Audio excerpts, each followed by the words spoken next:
Alright, man. Ready for a big week? Yeah, I reckon Well, it's 8 weeks that we've got to cover, so I got stuff about trades, free agents, keepers, all our results. Well, man, I had quite a good amount of stuff to go through. I reckon we can knock this out. How long are you expecting us to be here? No, like a couple of hours. No, it's people expect us to deliver a lot of stuff, so gotta start going through this. Do you want to take like half, and I'll do 8 weeks, I guess. I'll do the other half. Well, should we do the intro for the show first? What do you mean? The intro? We're not filming it. Isn't the camera on? No, I don't think so. No, do you want to check it? Oh, okay.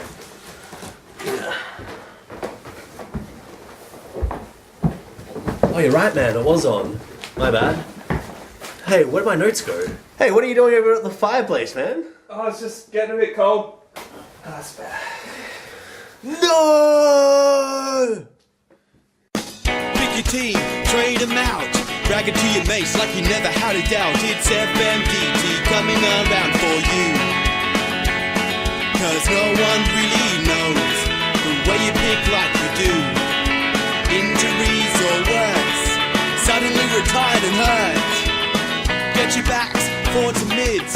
Never satisfied, you've always got the shits. It's FMDT coming around for you. FMDT, FMDT, FMDT, FMDT, FMDT coming right for you. FMDT, there's nothing you can do. FMDT coming around for you.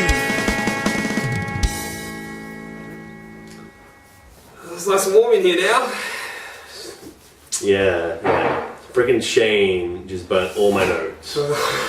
Set for a good show. Yeah, it took me ages, man. Yeah, hope you're happy. Hope you got a lot of material ready. Yeah, you got something ready? Well, I mean, it's been 8 weeks. Why don't we just let the newsroom handle it? Alright, that's what they have to say. Sean and Bert. Go for it. Oh, those guys need to get their act together. We better help them out with some actual news. Sure. Well, we better get it right on reporting it. Yes. So, in the last 8 weeks, we've had a little bit of action. The Lynch Mob has kept a firm grip on the bottom of the ladder, with wins in only 2 of his last 8 games. He has kept himself cemented at the bottom of the pack. A miserable year has culminated in a minor wooden spoon for the Lynch Mob, but there is still a slim hope he can avoid complete humiliation in the form of draft day scribing duties with a decent showing in consolation finals. He's got a chance. Slim. Well, in their first season in the league, Palmer's Pups find themselves second from the bottom at the pointy end of the season. They've only seen 3 wins from the last 8 and have only been able to pass a score of 1,500 on 1 occasion. They have had a slightly unlucky run though as well, with the second most points against of any team in the league. Unfortunately for the Pups, they saw the highest score of the year against them in round 11, only to have this score beaten again against them in round 17. They could find themselves in 10th place this week with a win over the bottom place Lynch Mob. Good luck to them. Good luck. The sellouts roll the dice in the bice rounds, recycling their entire team week by week. The fans might not have ever known which player to cheer for, but were ecstatic nonetheless when the strategy provided a win in all 3 matches. Unfortunately, this form could not carry on, and despite their attempts to trade themselves out of trouble, 3 subsequent losses saw the team out of the finals race. Shame for them. Unlucky for them. I think you might want to read this one too. Oh, thanks. Right, well, when we last saw Too Delicious, they were just coming off their 6th win, snapping a 3-game losing streak and bringing their ledger back to positive with a 6-5 record. Since that time, however, they've gone on to win only 2 of the last 8 games. Losses to both the sellouts and the Lynch Mob through the buys, broke their spirit, and saw them losing grip on the top 6. causing a focus shift to next year's draft. Some controversial trading after round 15 ensured they were no longer a challenger for this year's finals series. Likely to finish in their current position of 9th, they will be focusing on finishing as high as possible in the bottom 6 finals to get in the best position to take full advantage of 2017. Indeed they will. And good luck to them. Well, they've got a bit of a challenge, I think. Yeah, indeed they do. In other teams, faced with arguably the toughest remaining schedule, the House of Gold had to face 5 of the top 6 teams in their last 8 games. Despite memorable wins over Manic Barcelona and I Shot the Sharon, they fell short in all other games. With only 2 wins from 8, the House has found themselves out of finals, and a far cry from the Premiership winning form of 2015. Coach Alec has long accepted his fate and has made several smart moves to put his team in a better position for 2017, with draft upgrades and keepers like Seb Ross being acquired. So some decent moves there. Yes, he's done alright for himself. Yeah. Easily one of the major improvers since the last show, Setting the Bar Low finds themselves with a slim chance at finals with 1 game to play. After only winning 4 of the first 11 games, they have banded together and achieved 5 victories in their last 8 games. They need to overcome championship contender Cornflakes this week and hope that a battered and youthful Too Delicious can overcome another contender in Millsy's Megaheads. And they will sneak their way into the finals. Well, I think that's enough wrapping up for just now. Just to break it up a little bit, here's a little clip of a man getting hit on the balls by a football. Oh! I sure wouldn't want to be that guy. It doesn't look like fun. No, it didn't. I mean, doesn't that guy. So, back to the news. If there was one team that did not have the blessing of the gods, it would be Millsy's Megaheads. Their luckless season continued, with Michael Barlow and Dion Prestia going down with season-ending injuries just minutes after donning brand new Megaheads Guernseys. Several close losses have not helped the Megaheads' cause, and they have come out of the last 8 with just 4 wins. Despite a favourable scoring record, they sit on the knife's edge and need a win in their final game against Too Delicious to secure a final spot. I think Too Delicious want to spill that party? Well, it's not going to be hard for them to keep their final spot. A close loss this week broke a 4-game winning streak for DK Smash, who are sitting on 4 wins and 4 losses since round 11. They are comfortably entrenched in the finals, however, 2 games ahead of the Megaheads and Setting the Bar Low. They could find themselves as high as 3rd after this week, depending on other results. As usual, Smash have been active in the trading area with varying success, getting themselves Brendan Goddard, along with Lockie Whitfield and Matt Rosa. And the Rocky trade has finally come good at the right time of the year for Smash, with Rocky playing every game since round 11 and only having the 1 score under 100. That's going to be a game changer, that one. It's fairly well will be. Yes. Alright, I think you should read that one next. Alrighto then. Well, Cornflakes have somehow managed to squeeze into finals with 6 wins out of their last 8 games.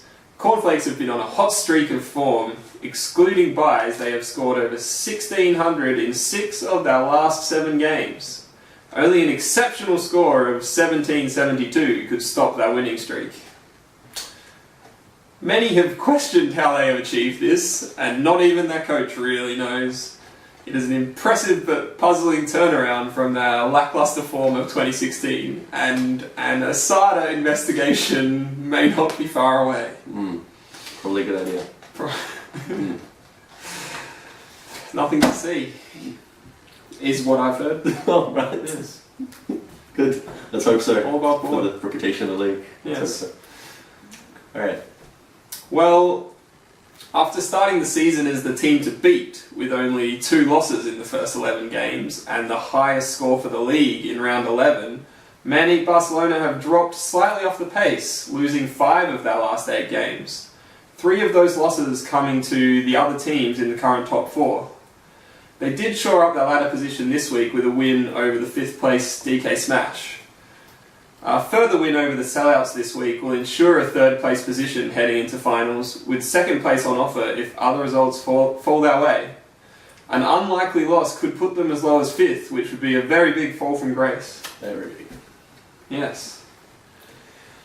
Well, I shot the Sharon has hit a purple patch. Their only loss from the last 8 games coming in the unpredictable bye rounds.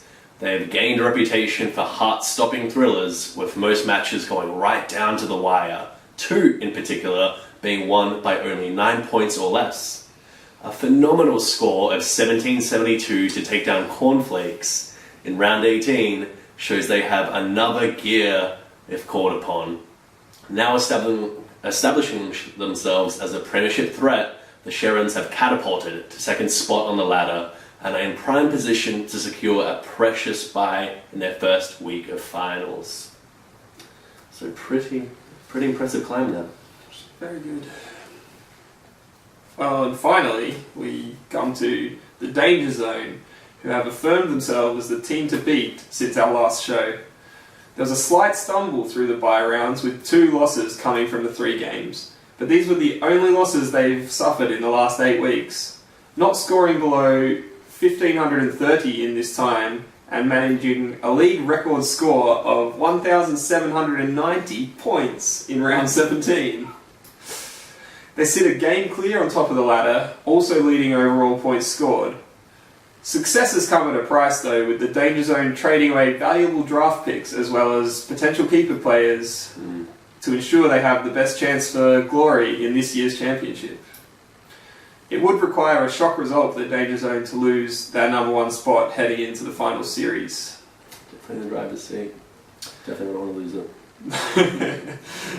they've got it all going for them. That's it. Absolutely. So, Bart and Shane, I hope that helps you guys out a little bit with your wrap up, catching up on the last 8 weeks. It's been very eventful. It has indeed. Back to you guys. Jesus. Shane, I managed to save one. Oh, it's alright. Oh, God. Oh, thank God, man. Almost burnt the whole lot. Damn it. What do you mean, damn it? Nothing. Man, this is gold. Alright.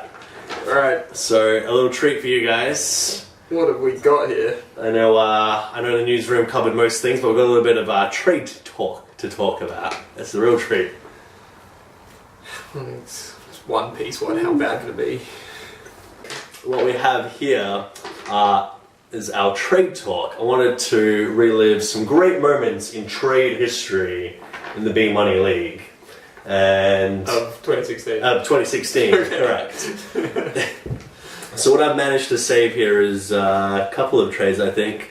So Not a whole folder, just a couple. Right. One of the great trades of the season, as you might recall, was the great Rockcliffe and Zaharakis trade.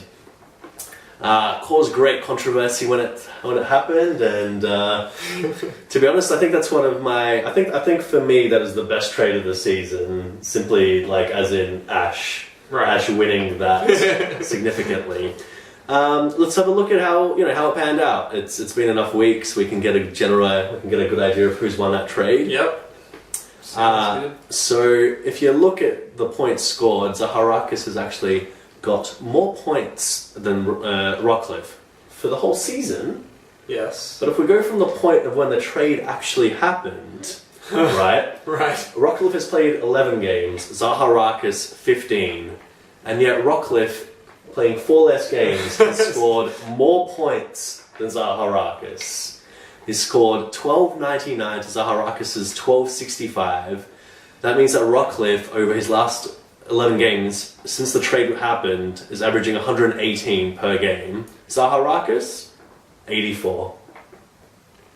Yeah, it doesn't look pretty. Doesn't look pretty, does it? No. Yeah, Ian doesn't look like such a genius anymore, and so I believe that trade firmly rests with Asher. And yes, there was an Eddie Betts included in it as well, but Rockcliffe absolutely shits all over. There's still like 4 more weeks of Rockcliffe to go.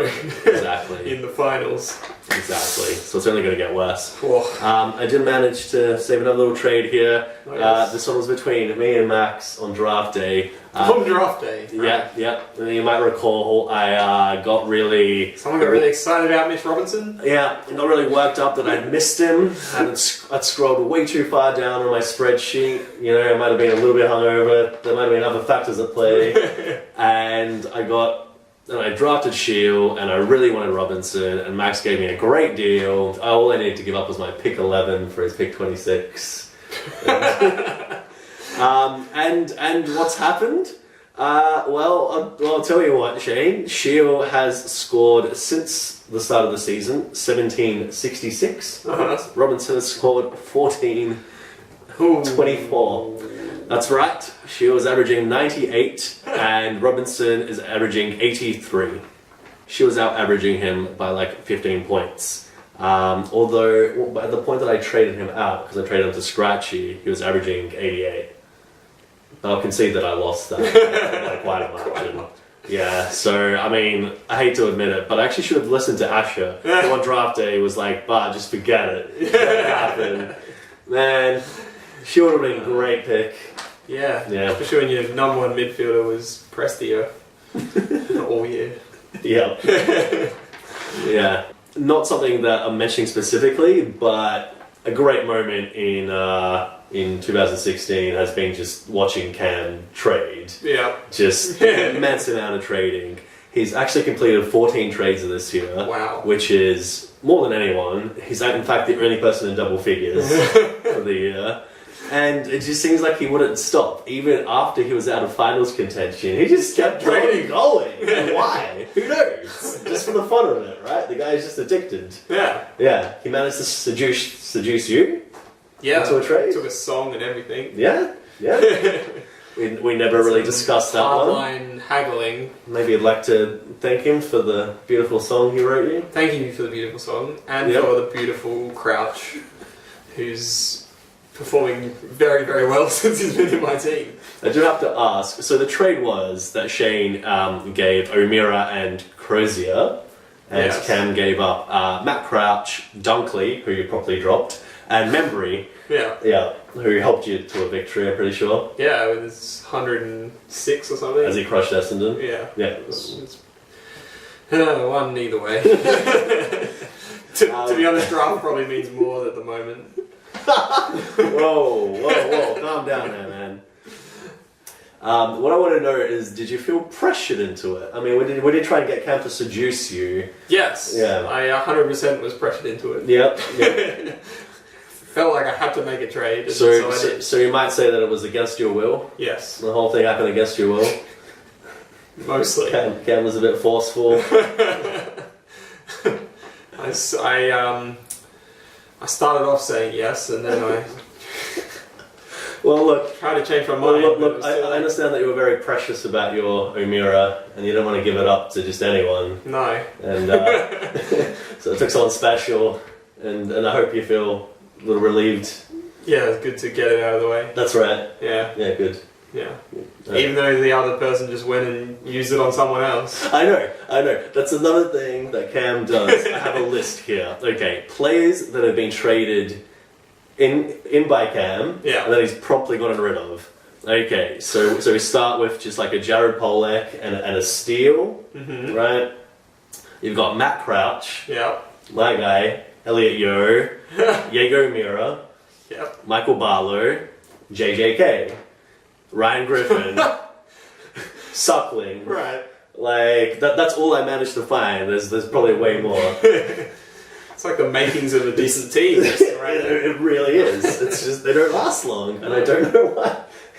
And like I said before, like, it is a complex web to unravel with Cam's trades of whether he's won or not. But I think looking at where he's sitting on the ladder, we can pretty safely say he hasn't done well enough from his trading. I'd have to rethink it a little next season. I think so. Maybe just hold on to some of the guys that you trading your team away from. Please, you made some real solid trades, and then especially 3 guys for Matt Crouch, and then you give them to this guy.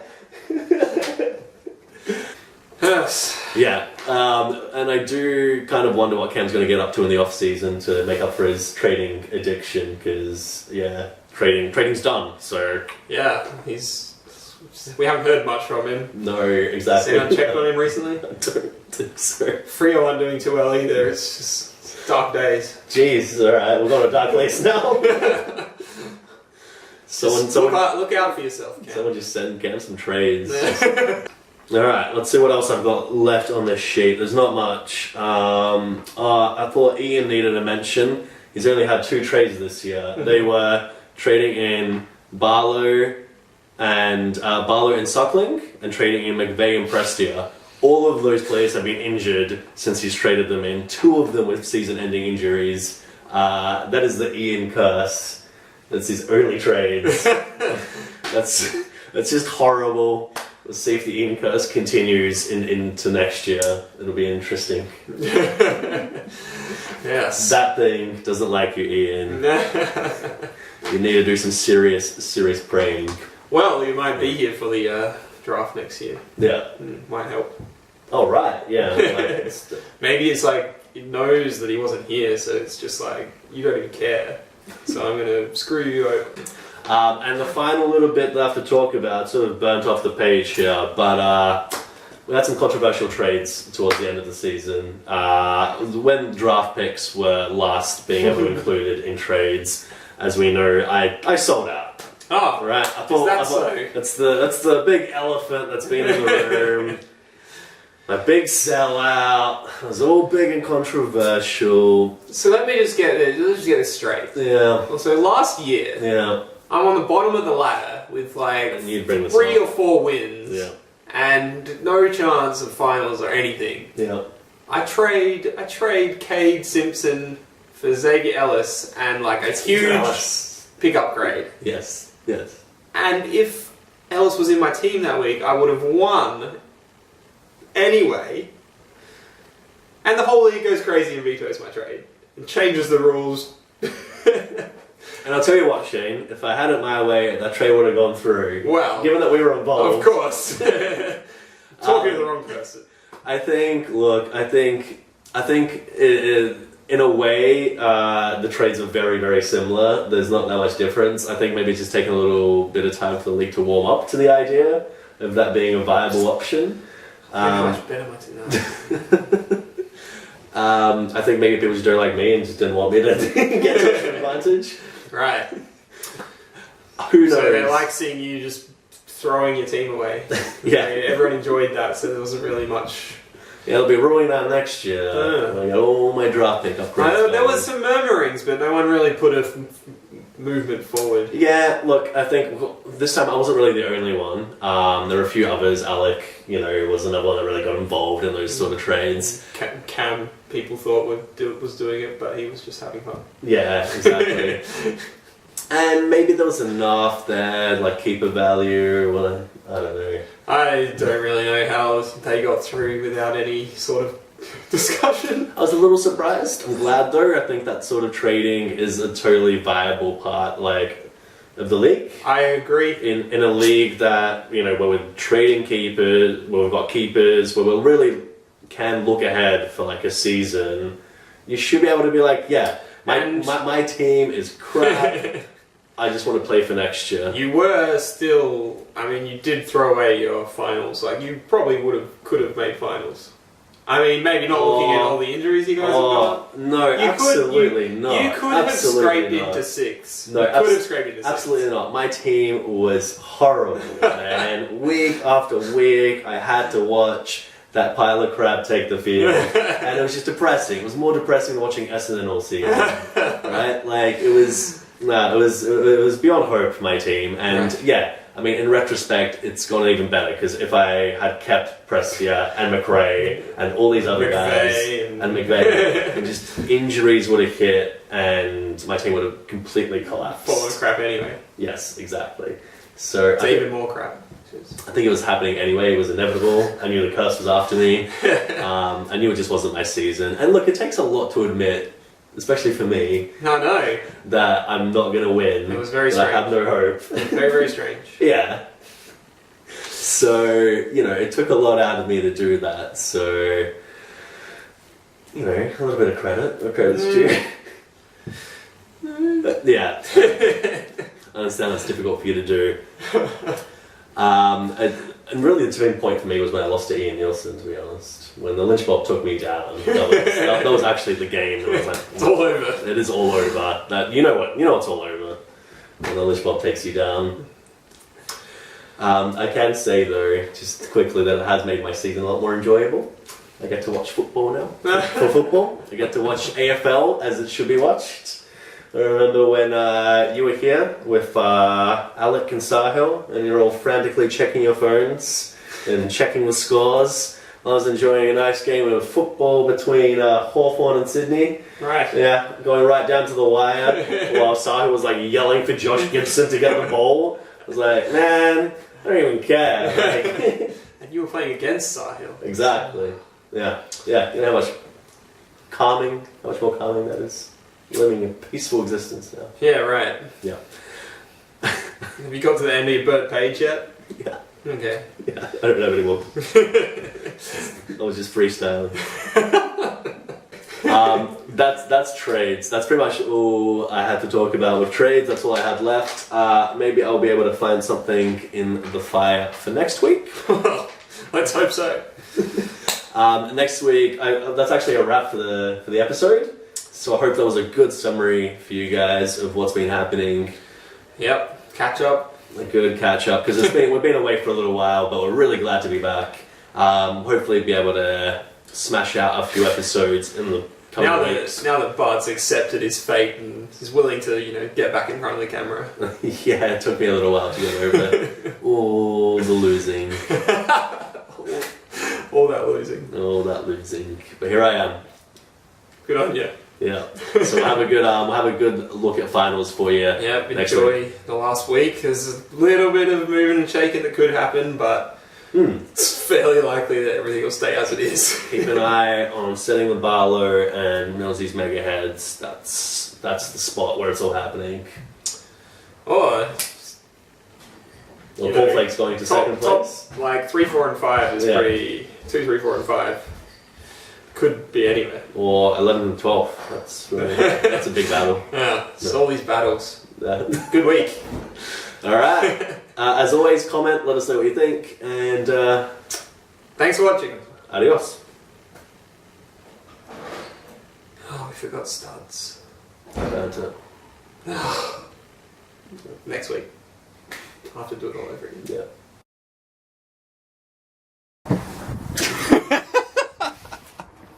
Be gentle. Gotta be friggin' gentle. You know how good I am at throwing. Just watch your glasses.